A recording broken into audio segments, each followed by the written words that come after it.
my bad. You're good. Have you adjusted anyway?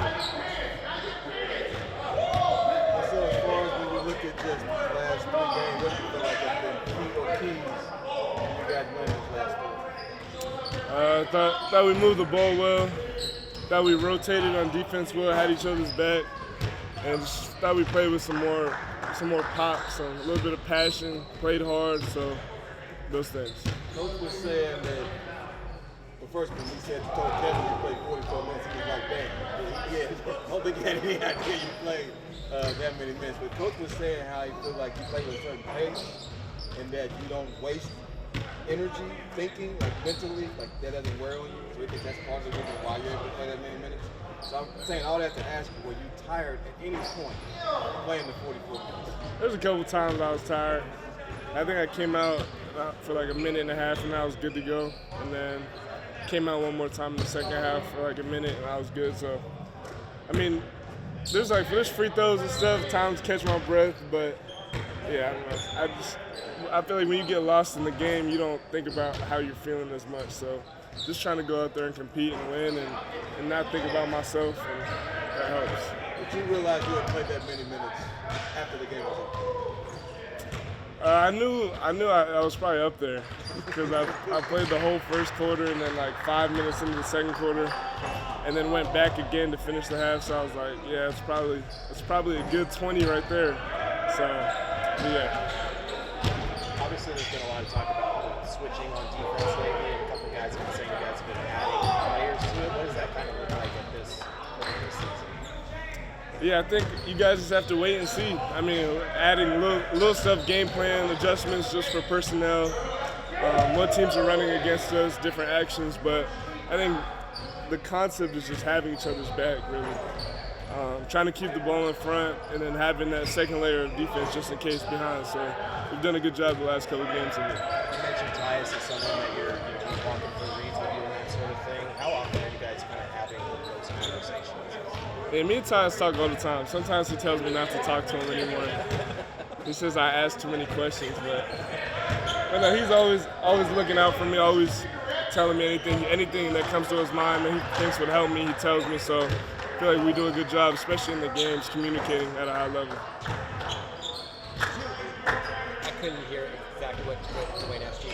When did you find out that you were starting, that Nick was scratched, right? Yeah. When did you find out that you were going in? How long before the game? I think it was like 90 on the clock. I went in there to get taped, and they were looking at Nick's foot, and I didn't know what happened. And they said, just be ready. Nick might not be able to play. So I was like, here we go. Just got to be ready. Yeah. I mean, did that change anything in your preparation at all? Not really.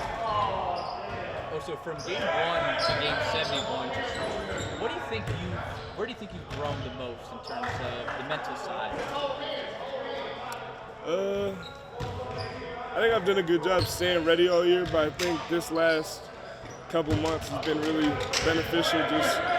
Going from the G League to not playing to playing to starting to nickel pipe or whatever, if he's back or not. Like, I think just all those different elements have been good for me, so that anything coming at me, I can be ready for. When you look at you and Ryan and Cody and Colin, kind of these defensive, younger, energetic guys, how much do you think that what you guys are able to do maybe streamlines or makes it a little easier for Book and KD to do what they have to do? Yeah, I think anytime that there's a bunch of energy guys on the floor, that takes a little bit off their plate, and they can feed off of that a little bit. We've talked about that before, just feeding off that energy, and we're going to go out there and leave it all on the floor, and I think that makes guys feel good, so we're going to try to keep doing that. One of the things I find interesting is, even though this is your first year in the league, you're playing obviously before your first NBA coach, you was in Marquette, which makes you saw Budenholzer as a coach in Milwaukee. What do you think about his job this year, considering all the variables? Yeah, I think there's been so many moving parts this year, just rotations, health, our schedule, everything. But I think we've done a good job, especially as of late, coming together and still just trying to find a way to make things work and make a run at the end of the season. So it's been good. As far as the coach, how would you, when you look at him as a coach, what things have you think he's done better as of late that's helped turn it around? I always feel like it comes down to the players, like on the floor, like what we have to do, and they give us the game plan and how they want us to execute it. But I think it comes down to us on the court. I think all season he's done a good job holding guys accountable. Like I said, I'm a firm believer in you got to go out there and get it done. Like you can talk, you can have a great game plan, but if we don't go out there and execute and play hard, we can't win games, no matter how talented we are. So. Thank you, sir. You know, good. Watching with Dookie. I think they're gonna. What's the score? They were up what? They're up like 6. Yeah. Near halftime. So I'll just preface this: if they win Yeah. today, is this a team that can do something that it hasn't done since you were there in that championship? I think so. We think they got a little bit of everything, right? They got the talent, obviously, but they got the togetherness. They play unselfishly. They support one another. They play defense. They got athletes. They got shooting. So they got a little bit of everything, and that's what you need. And I think most importantly, you can tell like they're together. They celebrate each other's success, and that's what you need. And just got to stay healthy.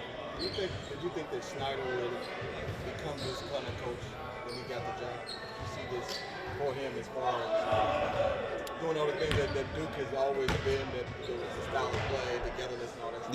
Yeah. Shire, his first year on staff was my freshman year there.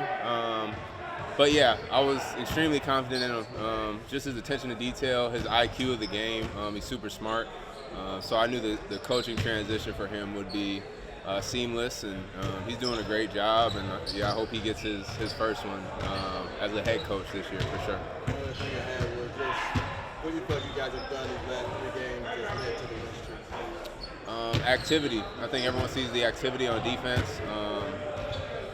Extending our pickups a little bit, making teams more uncomfortable, making them work a little bit harder to get into their sets. And then just being on a string, our rotations are on point. We're talking more, just our energy level, our activity level, force more turnovers, deflections, even possessions. Some possessions that are ending in buckets. That teams are having to work a full shot clock, or it's kind of a bad bounce. They get it, they score.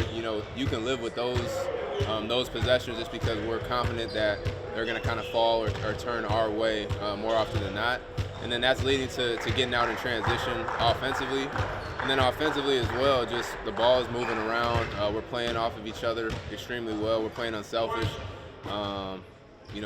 Getting the guy next to you an open shot, and that's contagious. So we're just going to have to keep continuing to do that and keep building off of it.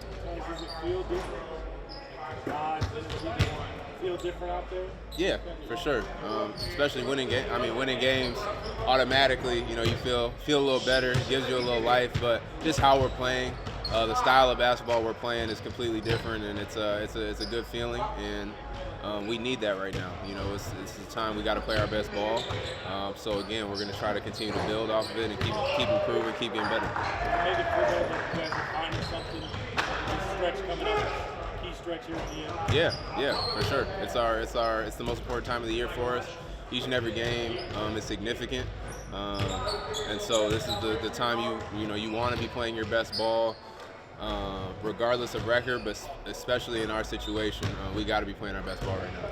You've been in the groove lately. I think you're shooting 3 after 3 this month. Yeah. Is there anything that's helped you get in the rhythm, or is it just kind of what you've been speaking to as far as the stops and the way the ball's I think just trusting in my work, trying not to overthink it. Role's been changing, so for as far as individually, just trying not to overthink anything, just going out there and playing, taking my shots with confidence when they're there, and then how we're playing too. It's generating some more catch and shoot looks for everybody, but specifically for me. So just trusting the work I'm putting in every day, coming in early, staying late, and just playing confident ball right now, and going to continue to do that. Oso's talked a lot about how you're helping walk him through reads on certain situations. Yeah. What does that look like? Is that kind of after practice, during practice, on the bench? All the time. lot of time in practice, it'll be, what probably usually scout, like understanding what the defense our opponent is going to be doing. And then throughout games, we're in constant communication. Oso's a high IQ player. He makes a lot of reads. He's a great passer. So for me, anything I see, that I'm going to implement in my game or try to, help myself break down the defense, I'm talking to him as well. And then talking through pick and roll stuff with him as well. So we're just in constant communication. And yeah, we're just going to continue to build on that. How common is that with a rookie? To have that kind of IQ, the vision, to be able to have those kind of cerebral conversations? It's not super common. It's not super common, and then for him to be able to have those combos on the fly out there on the court, be able to implement it, understand what I'm saying, what I'm seeing, and also for him understanding what he's seeing, making the right reads more often than not. He's ahead of the learning curve for sure. Is it hard? You mentioned not overthinking things. Is it hard to not overthink things when your role does change? That seems like it might be different for you. Yeah, it is. How do you do that? I think for me, just experience.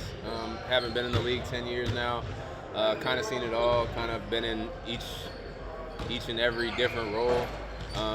So for me, just trying to continue to keep my head down, continue to work, continue to grind, try to play my best ball for the guys next to me, in whatever role that may be that they're asking me to play. And yeah, but to being honest, it is hard. It's hard not to overthink it. It's hard not to get in your own head when your role is changing or when you've done a certain role for a good amount of the year, things like that. But at the same time, no one's gonna feel bad for you. You still got to come out and be ready to play, and that's just what I've been trying to do. And then just to follow up on Gerald's question, how well you shot. Is this the best you felt shooting the ball, at least since you've arrived in Phoenix? Yeah, since I got here for sure. I think without a doubt. And yeah, just trying again not to overthink that. So you guys don't put a jinx on me, but yeah, just shoot with confidence. I'm putting in a lot of work right now. Just trying to continue to stay sharp, continue to close the regular season out strong, and we're trying to again play our best basketball. So everyone needs to be on point, and so I'm just trying to do my part. Friendly wagers with Royce for sure. And I will be, knock on wood, so I don't jinx it, but I will be collecting tomorrow morning that shoot around from him. When you look at just the way the season has gone and with the new coach, just really how is it working with you and with Oso, because he's been in so many different roles. Yeah. So how would you assess how he's done his job with respect to you doing yours? Yeah, I think obviously the season hasn't gone as anyone was expecting or would have planned. And when you're not winning games or winning as many games as you're supposed to be or expecting to, you're going to make adjustments, you're going to make changes, and I think that's what Bud's done. And for me, I think it was just that point of the year I was kind of the next role that needed to change, and so he's the head coach. He has to make difficult choices, difficult decisions on a daily basis, whether it's rotations, whether it's schemes, whether it's philosophies, different things like that. And then for me, again, all I can do is try to show up, work every day, whatever role I'm asked to play, try to do it to the best of my abilities, and just be a professional. Whether I agree with the role or not, again, that's not my decision. So just trying to show up and play my best ball for the guys next to me, and because again, right now we got to be on point, we got to be sharp, and we got to play our best basketball. So that starts with individually being ready to play, ready to do whatever is asked, and then as a team staying together. So that's just what I'm trying to focus on. Appreciate you guys. Have a good one.